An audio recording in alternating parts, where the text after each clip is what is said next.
Okay, story time tayo about dito sa may sing and dance po, idol. Ayan. Kwento natin kung paano tayo nag-start.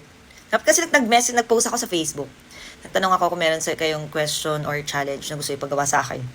Pero story time na lang natin to. Kasi, sige, pero sasagutin ko pa din, no?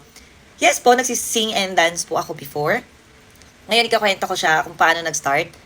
Sa dance, bata pala ako talaga sumasayaw na po ako. Isa ako sa mga pinalaki ng sex bomb. So, ayan, nandiyan yung picture. Then, until high school, nag-aral ako sa special program in the arts, which is a major ko is dance. Then, nag-Manila ako, nag-contestant ako sa show ni Kuya Willie Revillame ng Wheel Time Big Time. 2012 yun. Like, ang mga contestant, ang time na yun is mga title holders ng Bikini Open. Kasi Bikini Open ako before, bago ako maging dancer sa TV. So, pinabalik ako ni Tita Ana, naging dancer ako 2012 hanggang 2013.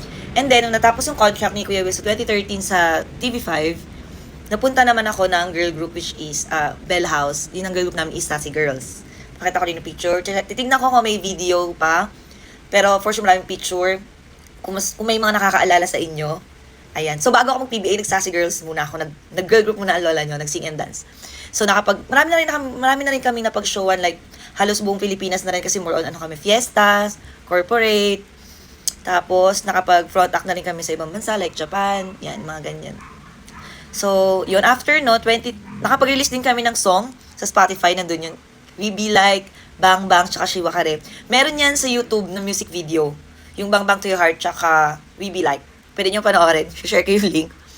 Then, 2015, like, nung medyo hindi na kami ganun ka-active sa girl group, nag-PBA naman ako, kami dalawa ni Princess. So, yan sa mga nakapanood na sa amin sa PBA before. Doon kami nag-start, 2015.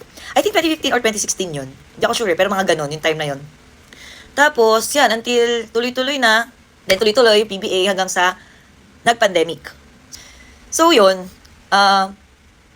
nasagot ko ba ang tanong? So, kung may mga questions pa kayo or meron kayong hindi naintindihan or may gusto kayong ipakwento, ayan, comment nyo lang. Okay?